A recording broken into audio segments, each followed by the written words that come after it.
नमस्कार, स्वागत है आपका न्यूज एक्सप्रेस में। मैं हूं आपके साथ शबनम। योगी आदित्यनाथ जब से उत्तर प्रदेश की सत्ता में आए हैं तब से ताबड़तोड़ अपराधियों के खिलाफ, विरोधियों के खिलाफ एक्शन ले रहे हैं। चाहे कोई हिंसा फैलाने की कोशिश करता है ना उसे छोड़ा जाता है, तुरंत बुलडोजर भी तैनात हो जाता है। अब आपने हाल ही में देखा होगा, आइलम मोहम्मद के नाम पर एक विवाद भड़काने की कोशिश की गई, बरेली से लेकर कानपुर तमाम जिलों को जलाने की कोशिश की गई। लेकिन योगी आदित्यनाथ ने एक संदेश साफ दिया कि जो भी दंगा फैलाएगा, जो भी उपद्रव करता पाया जाएगा, उसे किसी हाल में छोड़ा नहीं जाएगा। और इसी का नतीजा है कि बरेली में ताबड़तोड़ एक्शन हुआ, दंगाइयों पर कमर तोड़ी गई। न सिर्फ उन्हें जेल में डाला गया बल्कि इस साजिश का पूरा खुलासा भी कर दिया गया, बुलडोजर भी पहुंचा। लेकिन इसी बीच योगी आदित्यनाथ के एक्शन से चंद मौलाना, चंद लोग, चंद विरोधी लोग इस कदर बौखला गए कि योगी आदित्यनाथ को ही खुलेआम धमकी देते नजर आ रहे हैं। कोई सीएम योगी आदित्यनाथ को गाड़ने की धमकी देता है तो कोई उनके खिलाफ शब्दों का इस्तेमाल करता है, विवादित भाषा का इस्तेमाल करता है।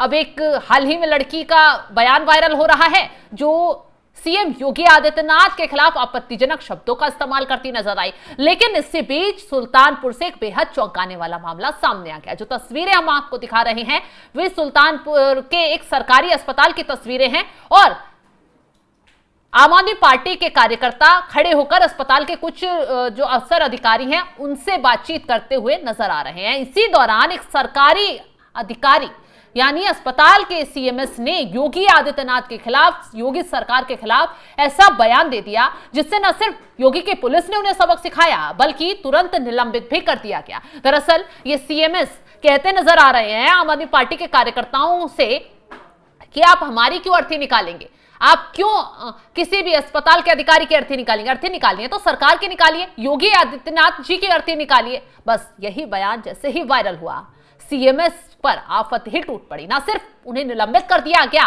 बल्कि उनके खिलाफ विभागीय जांच में बैठाई गई है और एफआईआर भी दर्ज हो गई है। तो चलिए आगे कुछ बताएं, उससे पहले क्या कुछ कहते नजर आ रहे हैं तस्वीरों में, आपको सुनवाते हैं। हम मांग पत्र हम देंगे, कल देंगे। कल हमारा तीसरा दिन है, कल हम मांग पत्र देंगे, उसके बाद हफ्ते भर का समय देंगे।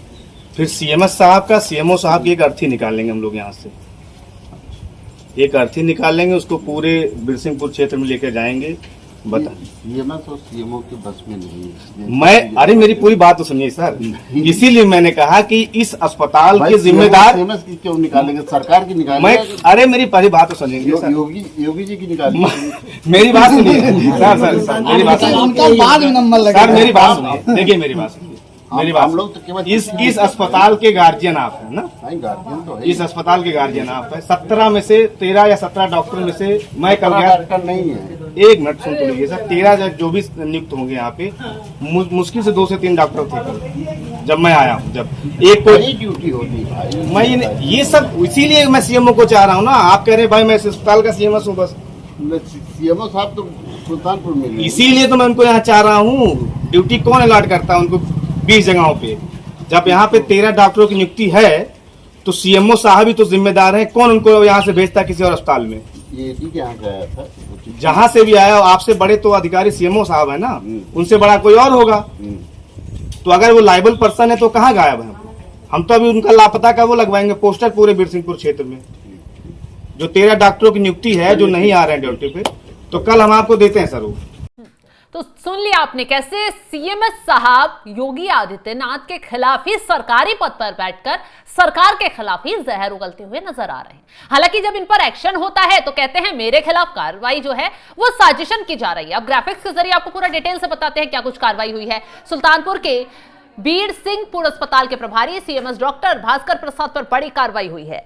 बता दें आपको कि उन्होंने आम आदमी पार्टी के धरने के दौरान मुख्यमंत्री योगी आदित्यनाथ और सरकार की अर्थी निकालने का बयान दिया था और इसी बयान के बाद बवाल मच गया। सीएमएस डॉक्टर भास्कर प्रसाद का अर्थी वाला बयान सोशल मीडिया पर तेजी से वायरल हो रहा है। लोग तरह तरीके की प्रतिक्रिया इस बयान पर दे रहे हैं। इस बयान के बाद उन्हें निलंबित कर अयोध्या कार्यालय में अटैच कर दिया गया है। अब इस निलंबन आदेश में स्पष्ट निर्देश दिया गया कि उन्होंने प्रदेश सरकार के संबंध में अमर्यादित भाषा और आपत्तिजनक टिप्पणी की है, इसलिए उनके खिलाफ यह एक्शन लिया गया है। और तो और अब इस कार्रवाई से सीएमएस साहब इस कदर परेशान हो गए हैं, वो ये कहते नजर आ रहे हैं कि साजिशन उन्हें फंसाया जा रहा है, उनके बयान का ऐसा कोई मतलब नहीं था, वो इस तरीके का कोई बयान नहीं देना चाहते थे, लेकिन गलत तरीके से उनके बयान को तोड़ मड़ोड़ कर पेश किया गया, उन्हें फंसाने की कोशिश की गई। आपको बता दें, अब भास्कर प्रसाद ने उन्हें फंसाने का आरोप, साजिश का आरोप तो लगाया है, साथ ही साथ अब उनके खिलाफ विभागीय जांच इसी वजह से बैठा दी गई है। पूरे मामले की जांच पड़ताल, उनके बयान की जांच पड़ताल, क्या सिचुएशन की, क्यों दिया उन्होंने बयान,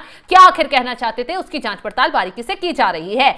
और इसके साथ ही आम आदमी पार्टी की तरफ से जो अस्पताल पर सवाल उठाए गए कि डॉक्टर नहीं रहते हैं, दवाइयों की कमी है, बाहर से दवाई खरीदने के लिए कहा जाता है, उसको लेकर जो आरोपों को खंडन कर दिया गया है, लेकिन उसमें भी जांच ऐड कर दी गई है। बता दें, यह घटना शनिवार को हुई जब आम आदमी पार्टी के प्रदर्शनकारियों का एक समूह बीर सिंहपुर के सरकारी अस्पताल के बाहर खड़ा था और अपर्याप्त सुविधाओं का आरोप लगा रहा था, जबकि डॉक्टर प्रसाद ने उन्हें शांत करने की कोशिश की। घटना का एक कथित वीडियो जो कि वायरल हो रहा है, उसमें एक व्यक्ति भास्कर प्रसाद से कह रहा था कि वे बीर सिंहपुर में सीएमएस और सीएमओ का पुतला जुलूस निकालेंगे, उनकी अर्थी निकालेंगे। जवाब में भास्कर प्रसाद को कहना पड़ा, कहते वो सुनाई दिए कि सीएमओ की क्यों अर्थी निकालोगे, सरकार की अर्थी निकालिए, योगी जी की अर्थी निकालिए। बस यही बयान उनकी जान के लिए, उनके गले की फांस बन गया है। इसके बाद एक स्थानीय बीजेपी नेता ने भास्कर प्रसाद के खिलाफ जयसिंहपुर पुलिस स्टेशन में सरकार और मुख्यमंत्री के खिलाफ जो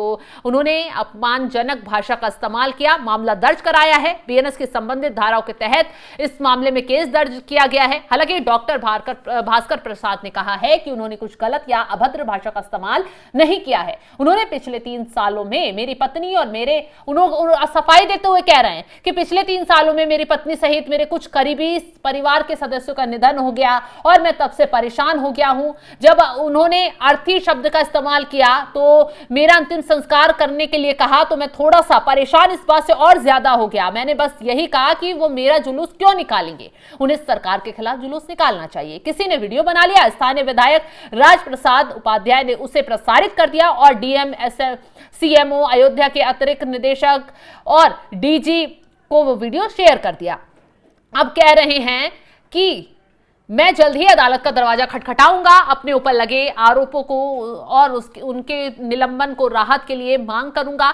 वहीं घटना पर उप मुख्यमंत्री ब्रजेश पाठक का भी बयान सामने आ गया। उनका कहना है कि डॉक्टर को राज्य सरकार के खिलाफ आपत्तिजनक टिप्पणी करने के लिए निलंबित कर दिया गया है। ब्रजेश पाठक ने यह भी कहा है कि अस्पताल 1 साल पहले ही शुरू हुआ था, लेकिन आप कार्यकर्ता अपर्याप्त सुविधाओं का जो आरोप लगा रहे हैं वो बिल्कुल निराधार है। उन्होंने कहा, एक वीडियो में प्रदर्शनकारियों ने डॉक्टर को चेतावनी देते हुए दिखाया कि वो पुतला जुलूस निकालेंगे। डॉक्टर को यह कहते हुए सुना गया कि डॉक्टर, आप सरकार के पुतले के साथ जुलूस निकालिए।